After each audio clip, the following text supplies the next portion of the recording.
안녕하세요. 두 아이를 키우며 일도 하고 있는 워킹맘입니다. 요즘 제 낙이 출근길에 다른 분들 사연 들으면서 출근하는 일이에요. 한동안 즐겨 듣기만 하다가 제 시댁도 지독하기로는 둘째가라면 서러울 집안이라 이렇게 사연을 쓰게 됐습니다. 오죽하면 아들과 딸을 데리고 이혼까지 결심했겠어요. 지금은 전 시댁이지만 매운 고추보다 더 매웠던 전 시댁사이에 겪었던 구구절절한 사연 써보겠습니다.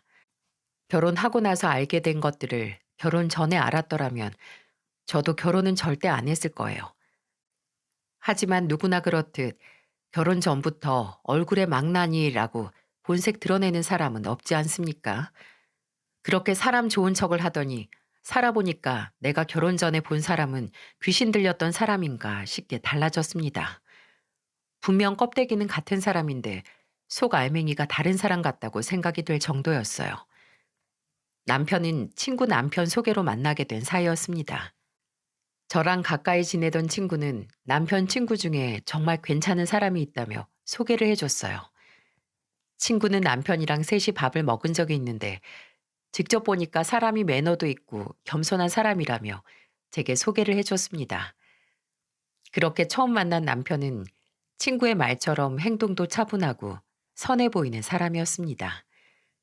회사에서 영업직 직원으로 일하던 남편은 처음 봤을 때도 능숙하게 대화를 이어갔어요. 그러다 보니까 어느새 저도 남편과 대화가 편해졌고 여러 번 만나게 됐습니다. 계속 만나볼수록 저랑 잘 맞는 사람이라는 생각이 들었고 연인으로 발전하게 됐어요. 그 후 남편과 결혼 이야기를 하게 되면서 처음으로 시댁에 인사를 갔었죠. 아직도 그때가 생생해요.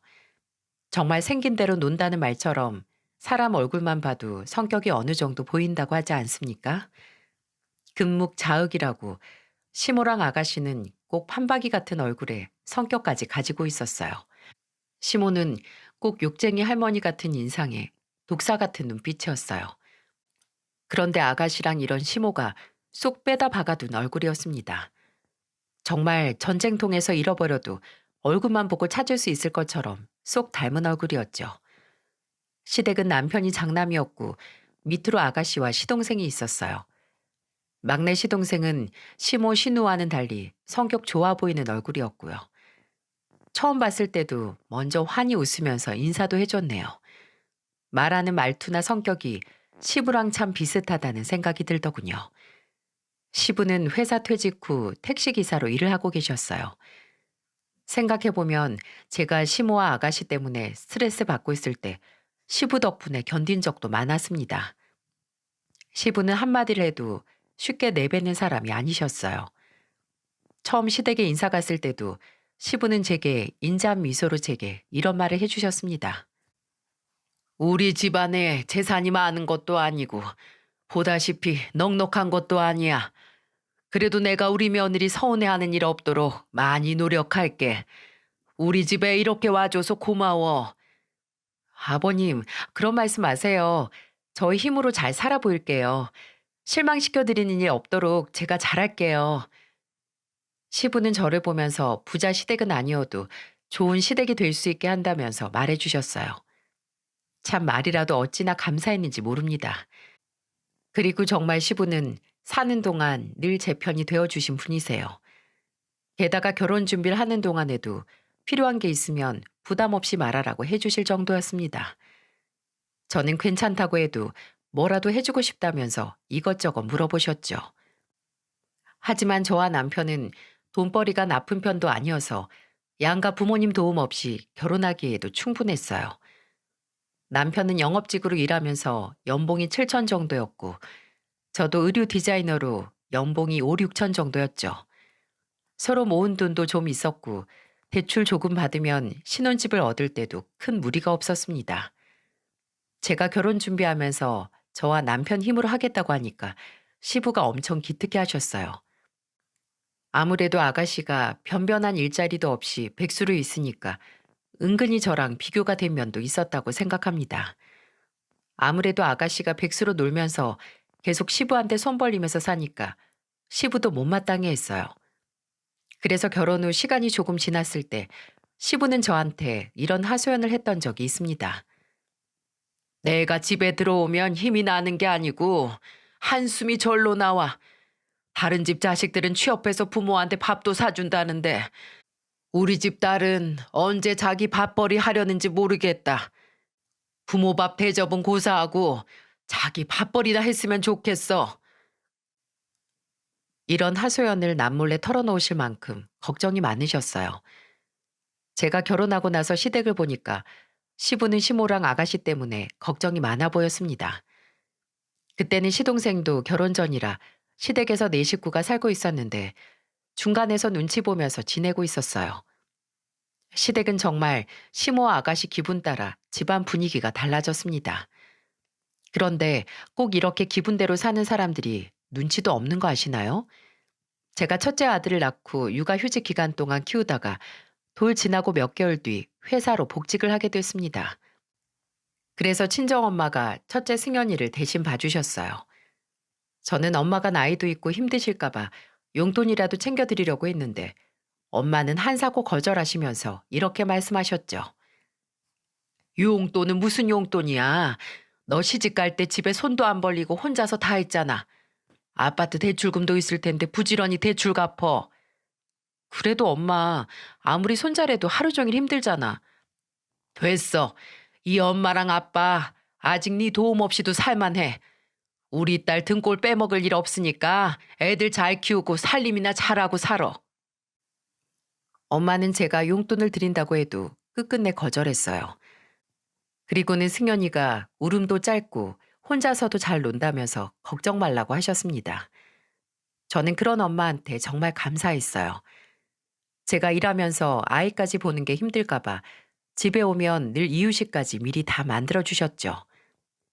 그런데도 엄마는 용돈이나 물건 같은 걸 바랬던 적 없으십니다. 그래서 제가 엄마한테 따로 옷이나 신발 같은 걸 선물로 드렸죠. 엄마는 그마저도 괜찮다고 하셨지만 딸로서 그 정도는 해야 된다고 생각했어요. 그런데 이런 상황을 시모가 자세히 알지도 못하면서 이상한 욕심을 내기 시작했어요. 평소에는 관심도 없더니 갑자기 저한테 진지한 목소리로 이런 말을 했어요. 사돈 혼자서 승연이 보기 힘들지 않어? 내가 가서 같이 도와줄까? 괜찮아요, 어머님. 승연이가 생각보다 울거나 보채지 않아서 할만하시대요. 네가 몰라서 그러는데 우리 나이에 손주 보기 시작하면 늙는 거 한순간이야. 내 친구 보니까 혼자서 애 보다가 아주 혼나서 10년은 늙었더라. 그리고 아무리 손주라도 늙고 힘들면 예뻐 보이겠어? 그러니까 내가 가서 같이 해드려야지. 시모는 갑자기 어린 손자 보다가 폭삭 늙었다는 친구 이야기를 하면서 승연이를 같이 보겠다고 나서셨어요. 제가 괜찮다고 해도 기어코 다음날 저희 집까지 온 겁니다. 괜히 친정엄마랑 시모가 한 집에 있다는 게 신경 쓰였어요. 그리고 시모가 성격이 좋은 사람도 아니고 까칠한 성격이라서 괜히 또 시비가 날까 덜컥 겁이 났죠. 그래서 엄마한테는 시모가 오면 집에 가라고 미리 말씀을 드렸어요. 그런데 시모는 승연이를 봐주겠다며 점심이 지나고 한참 뒤에나 나타났다고 했습니다. 게다가 승연이가 낮잠을 자고 있는데 다짜고짜 와서 승연이 보겠다면서 자고 있는 애를 깨워서 우는 애 달래느라 애를 먹었다고 했어요. 그래도 시모가 왔으니까 엄마는 승연이를 시모한테 맡기고 집으로 가셨고요. 그리고 2시간 뒤에 제가 집에 도착했습니다. 정말 시모는 딱 2시간 승연이를 본 거였어요. 엄마가 오후 4시쯤 승연이를 시모한테 맡기고 집에 간다고 문자를 주셨고 제가 퇴근 후 집에 도착하니까 오후 6시였습니다. 2시간 동안 승연이 놀고 있는 걸 보기만 해놓고 제가 오자마자 가방을 들고 밖으로 나갈 채비를 하더군요. 저는 나가는 시모를 배웅하려고 따라 나갔는데 갑자기 시모가 저한테 쏘아붙이듯 말했습니다. 승연이가 보통 힘든 애가 아니야. 얼마나 울고 난리를 피웠는지 몰라. 승연이가요? 평소에는 안 그랬는데 오늘 컨디션이 좀 안 좋았나 봐요. 아유, 몰라. 어쨌든 보통 힘든 게 아니었어. 자, 나 일당 줘야지. 네? 일당이요? 뭐냐? 설마 애 봐준 사람 공도 모르고 입 싹 닫으려고 한 거야? 내가 시간이 남아도는 사람도 아니고 일당은 줘야 될 거 아니야. 얼마를 드려야 하는데요? 한 장 줘. 친손주 봐주니까 내가 특별히 한 장만 받고 마는 거야. 다른 사람한테 맡기면 한 장으로는 어림도 없어. 한 장이면 어떤 한 장이요? 10,000원이요? 야, 너 지금 장난하니? 10만 원이잖아, 10만 원. 나 오늘 우는 승연이 안 와서 달래느라고 팔 떨어져 나가는 줄 알았다니까. 제가 생각을 못했는데 현금이 없어서 이체해드릴게요. 다음에는 현금으로 준비해와. 그거 얼마나 한다고 통장으로 보내. 내일부터는 현금으로 줘. 저는 갑작스러운 시모의 요구에 10만 원을 이체해드렸어요. 생각지도 못한 상황이라 저도 어쩔 도리가 없었죠. 그런데 2시간 봐주고 10만 원을 달라니 정말 어이가 없었어요. 그래도 처음이니까 정말 그날 승연이 때문에 힘들어서 돈 생각이 났구나 했습니다. 그리고 멋모르고 오셨다가 승연이 돌보다 된통이 힘들었으니까 다시는 안 오실 줄 알았어요. 그런데 한 번 용돈을 받아가시더니 틈만 나면 오셔서 승연이 보겠다고 막무가내였죠. 엄마는 저한테 시모가 집에 들어오면서 하도 방정 맞게 오니까 잠자던 승연이가 깨서 온다고 걱정이었고요. 그런데도 시모는 승연이를 보겠다고 고집을 꺾지 않으셨어요.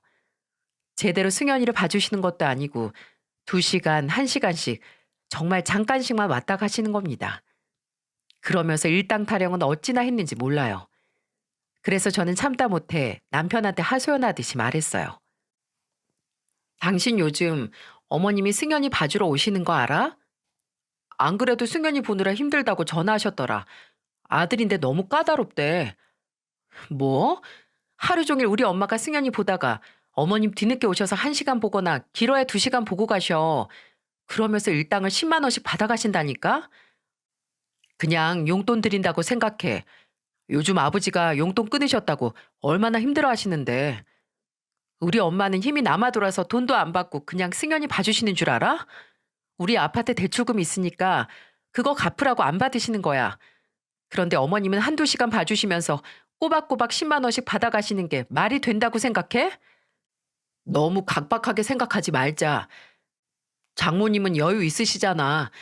우리 집은 처갓집에 비하면 형편이 넉넉한 것도 아닌데 당신이 이해 좀 해줘. 아니면 내가 드리면 되잖아.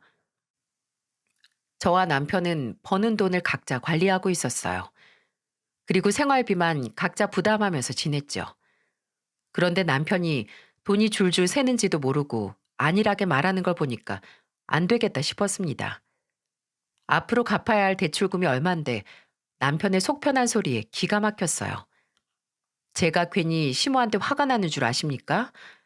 처음에는 10만 원씩 받아가던 시모가 최근에는 6시간 동안 승연이를 봤다면서 25만 원을 받아가셨어요.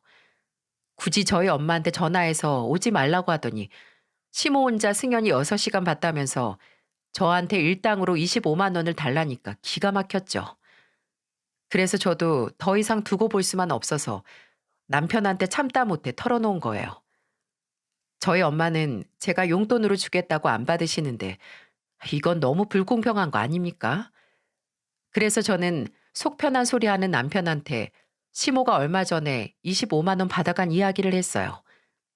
그리고 남편한테 확실하게 못 박으며 말했죠. 이런 식으로 새는 돈이 얼마야? 앞으로 이렇게 매일 어머님 일당이라고 돈 들이면 수중에 현금이 남아나겠냐고.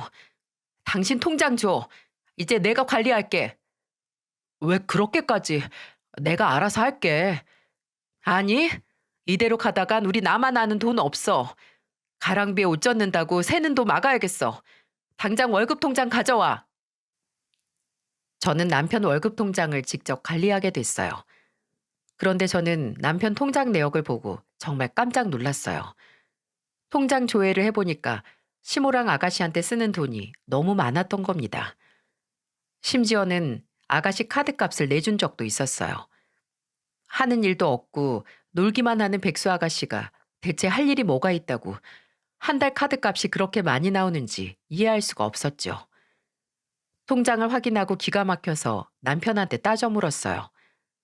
그러자 남편은 기어 들어가는 목소리로 이렇게 말했습니다. 아버지가 하루 종일 택시 끌어도 버는 돈이 얼마 안 되니까 내가 좀 드렸어. 내가 생활비였으면 말을 안 해. 시댁 생활비 아버님이 관리하고 계시는 거 내가 아는데 생활비에 보탬 드릴 거면 아버님한테 보냈어야지. 왜 어머님한테 드려? 그리고 아가씨 카드값을 왜 갚아주는데? 그럴 사정이 있었어. 그냥 좀 넘어가자. 뭘 그냥 넘어가? 지금 이거 그냥 넘어가면 우리 식구가 손가락 빨고 살게 생겼는데 그냥 넘어가? 어머님이랑 아가씨한테 말해. 앞으로 용돈도 없고 카드값도 알아서 해결하라고.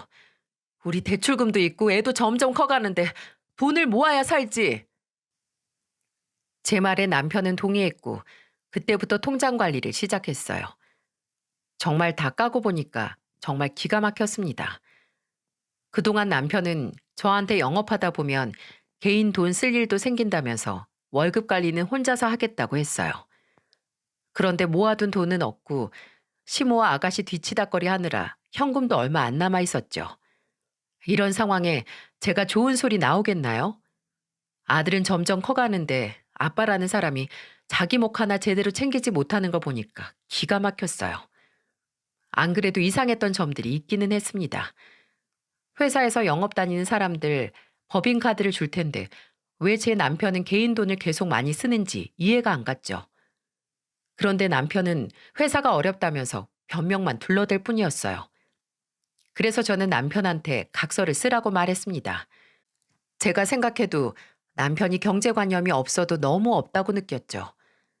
돈 관리를 갑자기 제가 하고 나면 나중에 딴소리 할까봐 각서를 받았어요.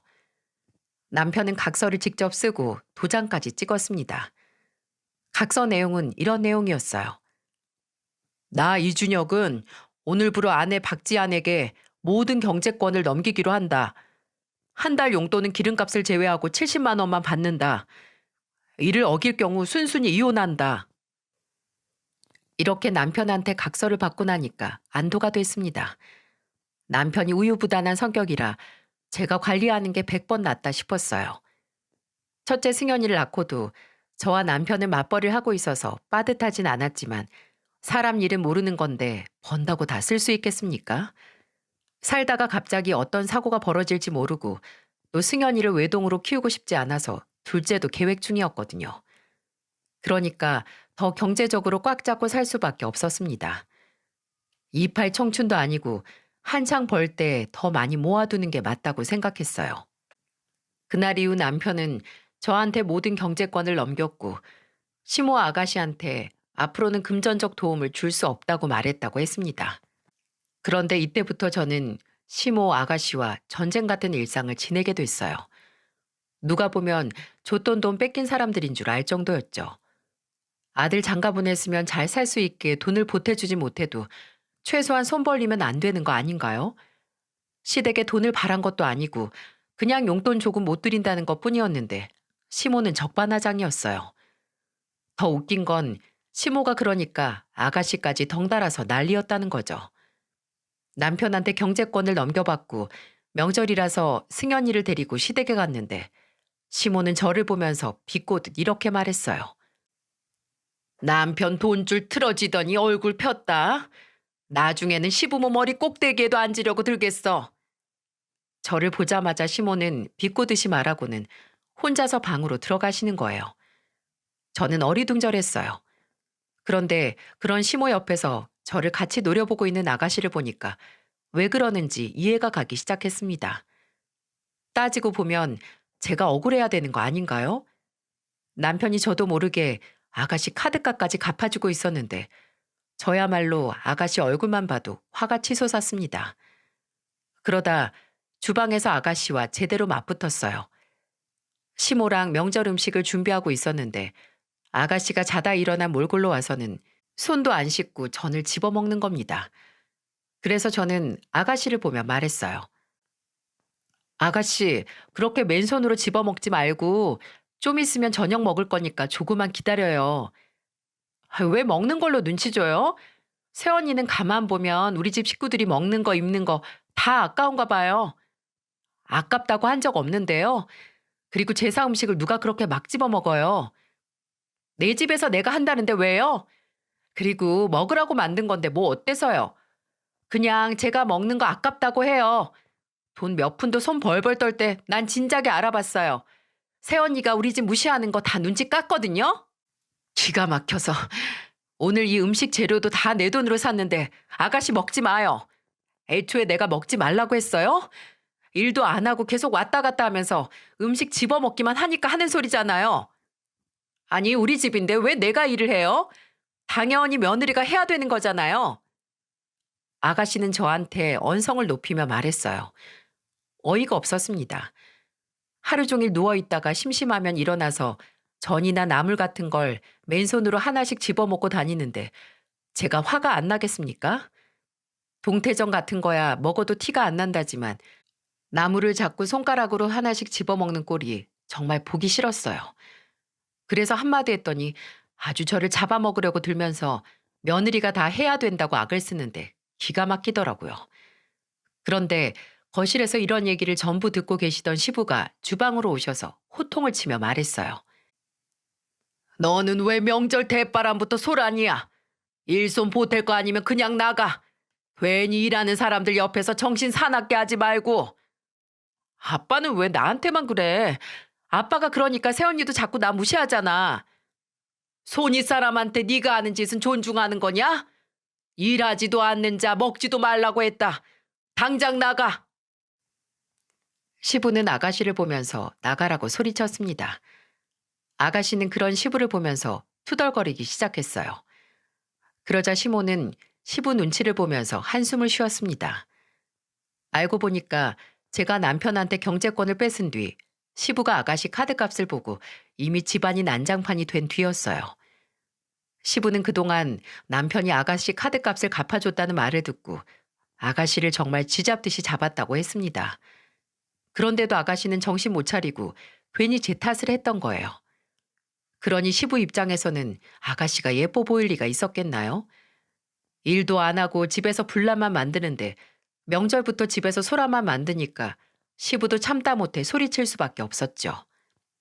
게다가 시모도 아가씨랑 세트로 묵혀서 시부랑 한바탕에서 둘 다 한동안 시댁에서 찍소리도 못했네요. 이런 상황에 시모랑 아가씨는 저를 보면 얼마나 약이 올랐겠습니까? 시부 덕분에 명절은 잘 넘겼는데 그 이후로도 정말 그런 난리가 없었습니다. 괜히 시모는 제가 머리만 바뀐 것 같아도 돈이 어디서 나서 머리를 했냐는 둥 생트집이었어요. 그리고 꼭 시모 용돈은 아깝고 자기 새끼한테 쓰는 돈은 펑펑 쓴다고 뭐라 하기도 했죠. 그래서 저는 제가 번 정당한 돈이고 자식을 낳았으니까 부족함 없이 키우고 싶은 거라면서 당당하게 말했어요. 시모도 제가 기죽지 않고 할 말은 하고 사니까 안 되겠다 싶었는지 언제부턴가 말을 아끼기 시작했습니다. 그런데 불똥은 엄한 대로 튀었어요. 제가 둘째 딸을 임신했을 무렵 시동생이 결혼을 하면서 동서가 생겼어요. 동서는 혼전 임신이라 결혼을 서둘러 했고 일찍 친정엄마를 지병으로 떠나보내서 몸조리를 혼자 했죠. 그런데 이걸 보고 그냥 넘어갈 시모가 아니었어요. 맏며느리 못 잡으면 막내 며느리 잡겠다는 건지 저한테는 아무리 말해도 안 되니까 시모가 이번에는 동서를 괴롭혔습니다. 제가 동서만 보면 여동생 같아서 가깝게 지냈던 사이라 동서에게 무슨 일이 있었는지 미주알 고주알 얘기를 해줘서 알게 됐어요. 한 번은 동서가 답답한 목소리로 전화해서 이렇게 말했습니다. 형님, 저 정말 속 터져서 못 살겠어요. 무슨 일 있어? 어머님이 갑자기 오셔서 집안일 해주겠다고 집안을 다 뒤집어 엎고 가셨어요. 그리고는 저한테 일당 달라는 거 있죠? 동서한테도 일당을 달라고 했어? 아니, 집안일을 뭐라고 가셨길래. 저 임산부라고 와서는 온 걸레 들고 여기저기 대충 휘젓고 다니시는 거예요. 걸레는 대체 어디서 난 건지 모르겠는데 그 냄새 나는 걸 들고 다니면서 청소를 해서 지금 온 집안에서 이상한 냄새도 나요. 2시간 일하고 10만 원이나 받아가셨다니까요. 아휴, 어머님도 정말 징하다. 왜 대체 장가 보낸 아들들한테 돈 못 받아서 안달이신가 모르겠어. 원래는 우리한테 그러시다가 이젠 동서한테 그러시네. 그래도 형님은 아주버님이랑 같이 돈이라도 잘 버시잖아요. 저희는 지금 남편 수입밖에 없고 인터넷 설치 일하는데 많이 벌면 얼마나 번다고 저러시는지 모르겠어요. 벼룩에 간을 빼먹는 거라니까요. 동서는 이대로 가면 애 낳기도 전에 돈만 펑펑 쓰게 생겼다면서 우는 소리를 했어요. 저는 이 상황을 동서와 같이 시부한테 알렸습니다. 차라리 시모한테 찍히고 집에 오는 걸 안 보는 게 속 편했어요. 시부는 저와 동서의 말을 듣고는 기가 막힌 듯 보였습니다. 그리고는 시모가 다시는 못 가게 하겠다면서 말했어요. 저는 그런 시부를 보면서 저희도 돈 쌓아두는 거 아니라고 꼭 말 좀 해달라고 할 정도였습니다. 정말 얼마나 속 터지면 이러겠어요? 그러자 시모는 저한테 화를 내며 전화했어요. 내가 아주 집안에 불려실 들였지. 네가 순진한 애까지 꼬셔서 네 시아버지한테 전부 일렀지. 이런 식으로 살면 어쩌려고 전부 다 이루고 중간에서 난리를 치는 거야. 돈 몇 푼이 그렇게 아까워? 네, 저도 제 코가 석자라서 더 이상은 어머님의 아가씨까지 손 벌리는 거 못 보겠어요. 요즘 애 하나 키우면 얼마나 돈이 많이 드는지 아세요? 나중에 어머님이 가져간 돈 전부 모아서 청구하기 전에 이제 그만 좀 하세요. 저는 시모한테 그만 좀 하라면서 화를 내고 전화를 끊어버렸어요. 정말 그때는 동서한테까지 손 벌리려는 시모가 너무 답답했어요. 동서는 아이에 대한 애착이 누구보다 강한 사람이라 태어나면 정말 잘해주고 싶다면서 혼자 알뜰살뜰하게 돈을 모으는 사람이었습니다. 시동생 벌이가 안 좋으면 본인이 아껴 쓰면 된다면서 없으면 없는 대로 다 살 방법이 있다고 하는 긍정적인 사람이었죠. 그런데 이런 상황에 시모가 눈치도 없이 또 일당타령을 했으니 동서도 답답할 만했어요. 그래서 저는 그동안 시모한테 쌓인 것도 있고 할 말도 많았던 터라 동서와 같이 한마음 한뜻으로 시부한테 말했던 거였습니다. 상황이 이렇게 됐는데도 남편은 점점 집안일에는 무관심했어요. 처음에는 시모도 저랑 한 번씩 싸우면 쪼르르 남편한테 전화해서 전부 일렀는데 이제는 남편이 아예 관심이 없어 보이니까 더 이상 이르지도 않았습니다. 이걸 다행이라고 해야 할지 말아야 할지 모르겠네요. 남편은 제가 둘째를 낳고도 바깥일로 정신이 없었어요. 오죽하면 둘째가 100일이 지나도록 남편 얼굴만 보면 낯선 사람 보듯 울음을 터뜨리고는 했어요. 처음에는 영업직인 남편이 바쁜 건 어쩔 수 없다고 생각했습니다. 거래처들과 술 약속도 많고 이리저리 다닐 곳도 많았죠. 그런데 남편이 변한 건 이런 변화만 있는 게 아니었어요. 영업직이라 술을 자주 마셨는데 날이 갈수록 술버릇이 고약해지는 겁니다. 지금 이렇게 사연을 쓰는데도 그때 생각이 나서 구역질이 날 것 같습니다. 오죽하면 애가 둘이 아니라 셋이 있는 건 아닐까 의구심이 들 정도였어요. 처음 남편 술버릇이 나오기 시작한 건 둘째 낳고 돌쯤이었어요. 제가 회사에 육아휴직을 내고 아이를 보고 있을 때였는데 그날도 어김없이 머리 끝까지 취한 채로 집에 들어왔습니다. 진짜로 저러다가 네 발로 기어서 집에 들어오는 날이 올 것 같았어요. 그때는 남편이 잊을만 하면 취한 채로 들어왔었죠. 근데 저도 애들 보다가 지치면 먼저 잠들었는데 다음날 거실에 나와보니까 남편이 바닥에 널브러져서 자고 있었어요. 그런데 자꾸 어디서 이상한 냄새가 거실 전체에서 나는 겁니다. 저는 대체 이게 무슨 냄새인가 싶었어요. 혹시 안 치운 똥 기저귀가 있었나 싶어서 온 집안을 뒤질 정도였죠. 한참을 주변을 두리번거리는데 화분이 좀 이상했어요. 화분에 물을 준 적이 없는데 화분 근처에 물기가 있었고 잎에도 물이 맺혀 있었습니다. 혹시나 해서 가까이 가보니 글쎄 남편이 화분에다가 소변을 본 거예요. 저는 어이도 없고 기가 막혀서 바닥에 널브러져 있는 남편 등을 내리치며 말했습니다. 당신 일어나봐. 지금 거실골이 이게 뭐야? 술을 마실 거면 곱게 마셔야지. 지금 제정신이야? 아, 뭐야 뭐. 밤새도록 일하다 온 사람한테 해장국을 줘야지 왜 때려? 지금 내가 당신한테 밥상 차려주게 생겼어? 정신 차리고 거실 꼬라지를 좀 봐.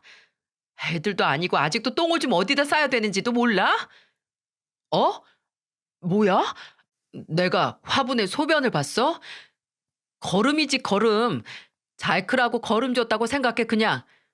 집에 불난 것도 아닌데 뭐가 그렇게 호들갑이야? 저 화분 들고 당장 쫓겨나고 싶어?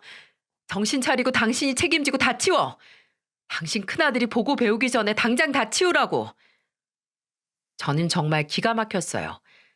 제가 호통을 치면서 뭐라고 하니까 남편은 화분을 들고 베란다로 가서 수돗물을 뿌리며 정리하기 시작했습니다. 그런데 화분은 정말 애교일 만큼 별것도 아니었죠. 진짜 멈출 줄 모르는 남편 만행에 제가 얼굴을 들고 살 수가 없었어요.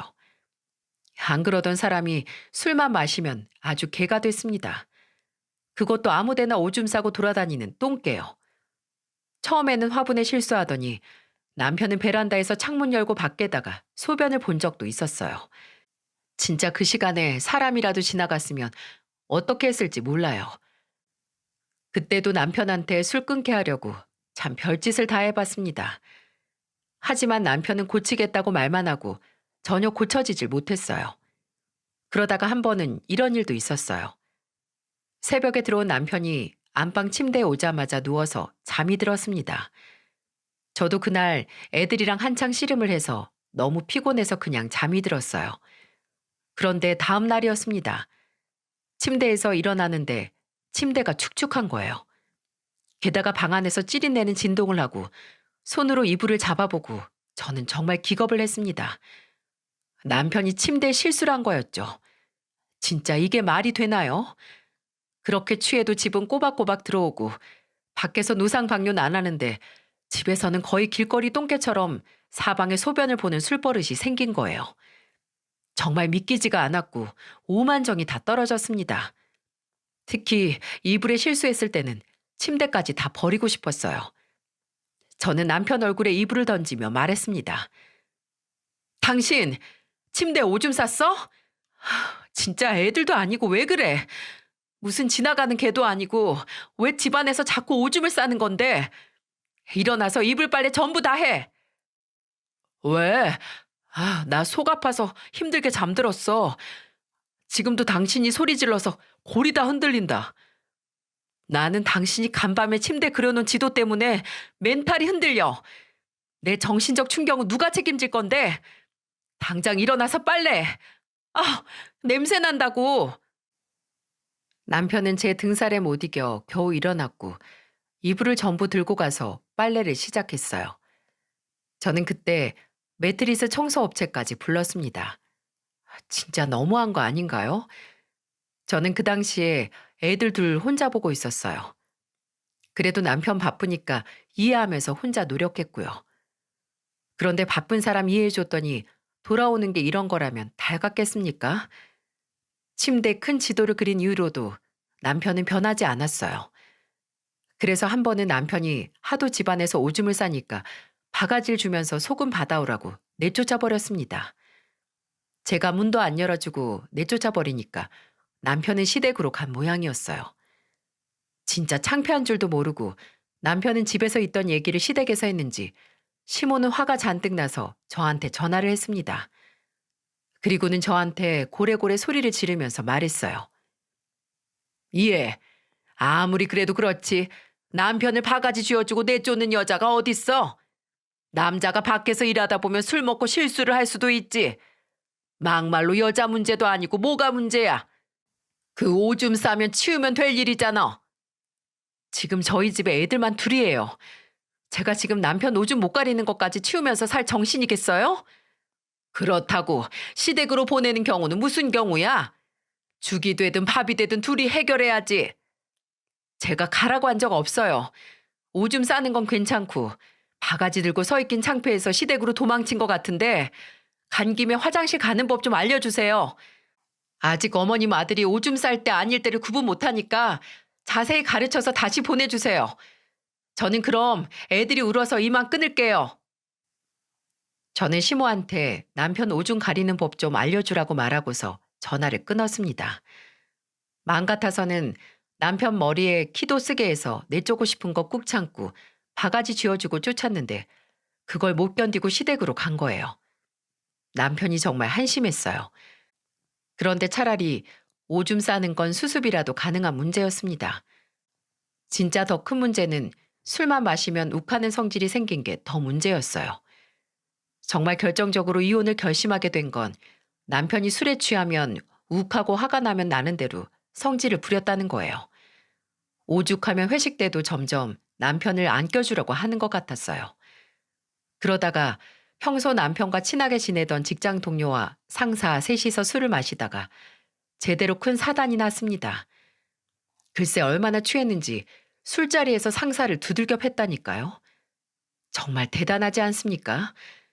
집에서 애들이랑 있다가 경찰서에서 연락을 받고 깜짝 놀랐어요. 살다 살다 그런 전화를 받게 될 줄은 꿈에도 몰랐습니다. 제가 놀란 목소리로 전화를 받자 경찰은 침착하게 말했어요. 박지한 씨 맞으세요? 네, 맞는데요. 무슨 일이세요? 남편분이 술에 잔뜩 취해서 같이 술 마시던 일행을 때렸어요. 지금 좀 사태가 커져서 이쪽으로 와주셔야 될 것 같아요. 네? 사람을 쳤다고요? 네, 일단 제가 지금 가겠습니다. 저는 너무 놀라서 그 밤에 애들을 친정엄마한테 맡기고는 경찰서로 달려갔어요. 가보니까 남편은 경찰서가 자기 안방이라도 되는 줄 알고 대자로 누워있더군요. 그리고 같이 술을 마셨던 직장 동료로 보이는 사람들을 보자 꼴이 참 말이 아니었어요. 자초지종을 듣고 보니까 술자리에서 일 얘기를 하다가 남편이 상사를 먼저 때렸던 겁니다. 같이 있던 직장 동료 말로는 남편이 때린 상사는 치아가 2개나 빠졌고 갈비뼈에도 금이 가서 고통을 호소하면서 병원으로 갔다고 말했어요.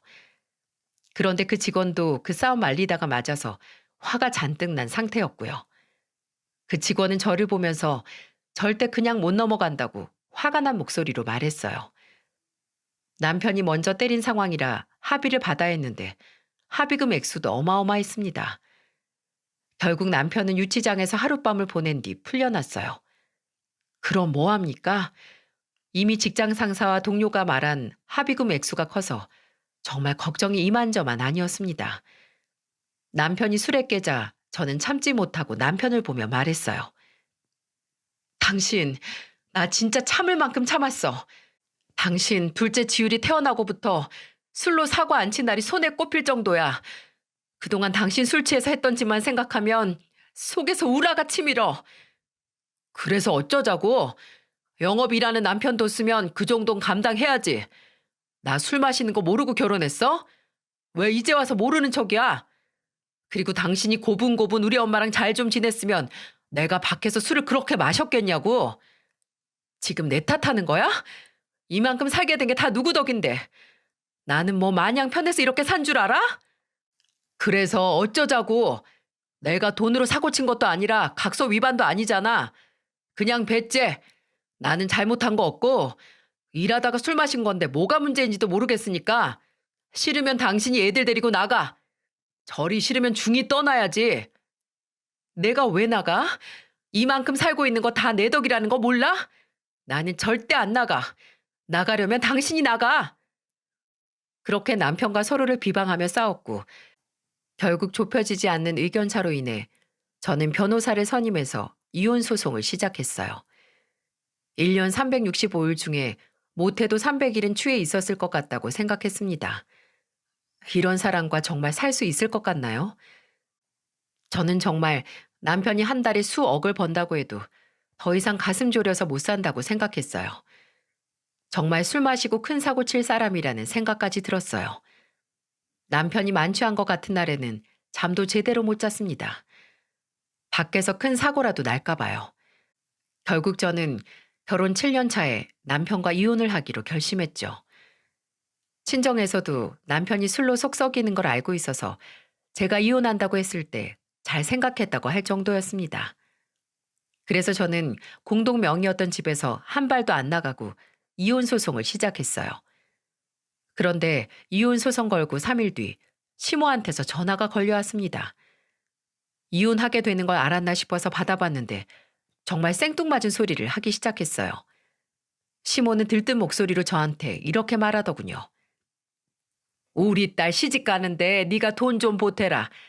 집 구해야 되니까 한 1억 정도면 되겠다. 어머님, 제가 왜 그 돈을 보태요? 막말로 제 친동생한테도 결혼하라고 1억 줄 생각도 해본 적이 없어요. 1,000만 원도 어이없을 판에 무슨 1억이에요? 너는 부부 둘이 벌면서 1억도 없어? 가족끼리 돕고 살아야지. 내가 인심 써서 1억만 주면 그동안 너랑 쌓였던 앙금 다 풀고 이제는 좋은 마음으로 너랑 손주들까지 아껴줄게. 저는 절대 못해요. 그리고 아가씨 시집가는 돈이면 아버님한테 말해야죠. 왜 저한테 그러세요? 네 시아버지가 돈이 어딨어? 그리고 내 아들이 1억 보태주겠다는데 왜 네가 중간에서 초를 쳐? 경제권이 다 저한테 있는데 그걸 남편이 주겠다고 했다고 제가 1억을 보내드릴 것 같으세요? 아파트 담보로 잡으면 될 거 아니야. 너 사는 아파트 집값도 많이 올랐던데 그 정도도 못해? 네, 못해요. 공동명의라서 남편 혼자서 자기 마음대로 못할 거예요. 저는 절대 못해드리니까 알아서 해결하세요.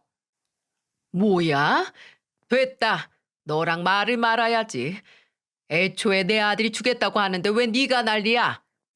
나는 1억 주는 걸로 알고 집 알아보라고 할 거니까 너도 괜한 일에 힘 빼지 말고 돈이나 준비해. 시모는 제가 남편이랑 이혼 소송 중인 걸 모르는 분위기였어요. 그러니까 전화해서 1억을 달라고 했겠죠. 나중에 보니까 아가씨가 결혼할 상대 남자는 직업은 좋았는데 집안이 별로인 사람이었어요. 그래서 시모가 저한테 아가씨 아파트 살 돈에 보탤 1억을 달라고 했던 겁니다. 진짜 끝까지 대단한 사람이다 싶더라고요. 게다가 남편은 폭행 사건에 휘말려서 합의금도 물어줄 판인데 지금 누가 누구한테 돈을 보태준다는 건지 이해를 할 수가 없었어요. 친정 엄마는 아직 이혼 소송도 마무리 못했는데 시댁이 1억을 요구한다는 걸 듣고 아예 제가 사는 집으로 짐을 싸들고 오셨어요. 엄마는 저를 보면서 한탄하듯 이렇게 말했습니다. 이놈의 집구석, 아주 결혼 생활 내내 빌붙으려고 하더니 이혼할 때까지도 이러네. 아유 지겨워. 너 이혼하면 네 시댁 방향으로 발도 뻗지 말고 살아. 엄마는 시댁 식구들 얼굴만 떠올리면 지겹다며 고개를 내저으셨어요. 심지어 남편은 직장 상사 때린 합의금 액수가 부담이 됐는지 찾아가서 빌어도 받지만 소용이 없었습니다. 그런데 사면 초과에 갇히자 남편은 저한테 갑자기 이혼은 없던 얘기로 하자며 말했어요. 그래서 저는 어이가 없어서 말했죠. 40 초반에도 정신 못 차리고 이렇게 사는데 내가 앞으로 당신이랑 어떻게 살아? 지난 날을 돌아봐. 당신이 결혼 생활 내내 어땠는지. 그래도 애들 아빠니까 참고 살았는데 이대로 살다가는 경찰서나 왔다 갔다 하는 아빠 만들어주는 꼴 될까봐 이쯤에서 이혼하는 줄이나 알아. 내가 잘할게. 이젠 술도 안 마시고 집에 더 잘할게. 나 지금 합의도 못하고 있는데 이혼을 어떻게 해. 말 잘했다. 합의금도 없고 이혼 소송 중인데 아가씨 결혼자금 1억을 어떻게 주겠다는 거야? 어디 땅 파면 돈 나와? 난 이대로 못 살아. 매번 무슨 일만 생기면 돈 타령하는 시댁 지겨워 죽겠어. 저는 남편한테 이대로는 못 산다고 화를 내면서 말했어요. 남편은 말문이 막혔는지 더 이상 말을 못했습니다. 그리고 저는 예정대로 이혼 소송을 진행하고 있었어요. 그동안 남편이 술 마시고 친 사고 내역들을 전부 증거로 제출했습니다. 그런데 이 상황에도 시모는 저한테 전화해서 속 편한 소리를 했어요. 전세 자금 1억 안 까먹었지? 오늘까지 계좌로 보내. 늦지 말어. 참 어이가 없었어요. 그때 시모가 너무 당당하게 요구해서 저한테 돈을 맡겨둔 줄 알 정도였습니다. 그래서 저는 시모한테 마지못해 대답했어요. 네, 정말 괜찮은 신혼집인데 오늘 꼭 보내야 되니까 최대한 빨리 보내라. 그리고 그동안 묵은 감정 다 풀고 새로 잘 지내보자고. 네, 아가씨도 갈 건 가야죠. 잘 살라고 전해주세요. 시모는 제가 1억을 보내준다니까 아가씨 계좌를 문자로 보내줬습니다. 이런 거 보내는 건 어쩜 그렇게 빠른지 몰라요. 그래서 저는 고민하다가 아가씨 계좌로 1억이 아니라 10원을 보냈습니다. 그리고 보낼 때 입금자 명도 아예 바꿨어요.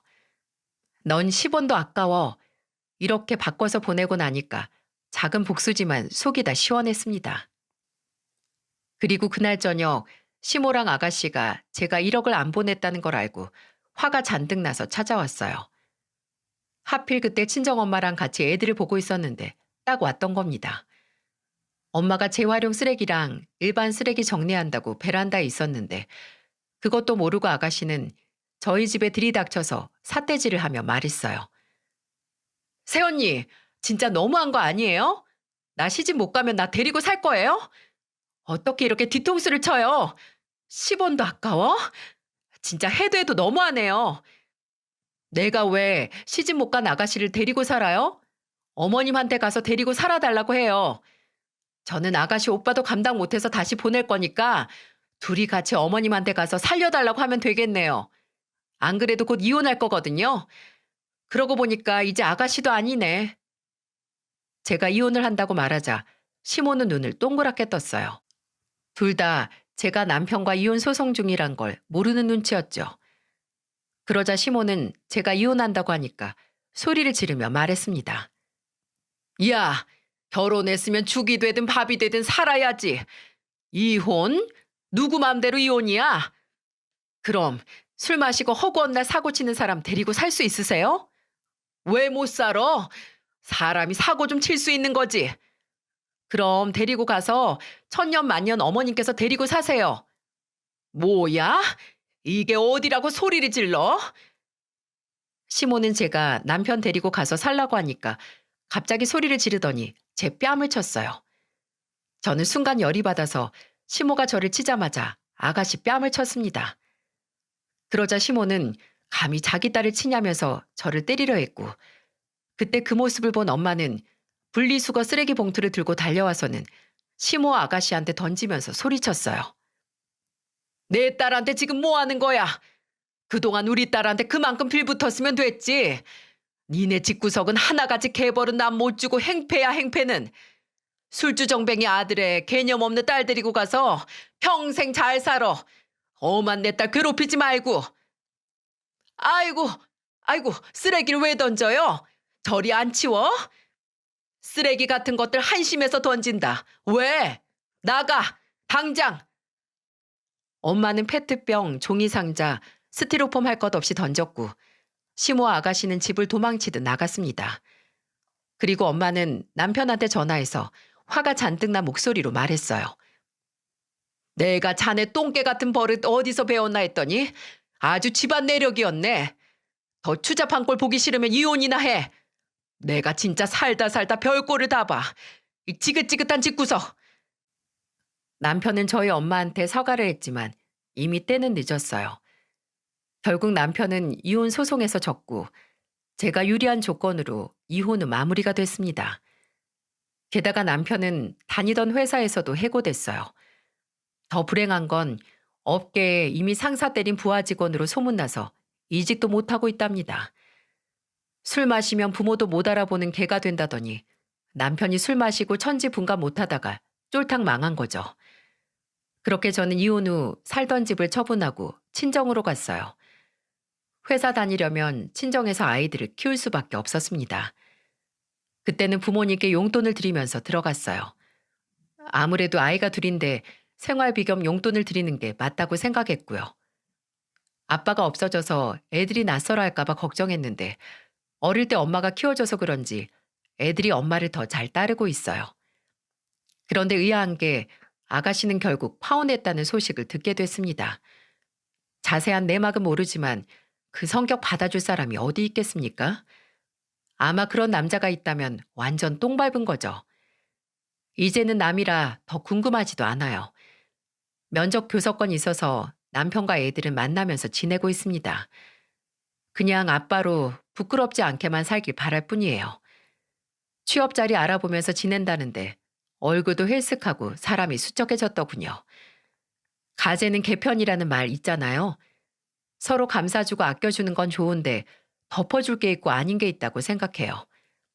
다른 사람 피해주면서 사는 사람 감싸준다고 더 잘 살겠습니까? 오히려 뭐가 잘못된 줄도 모르고 살 게 뻔하죠.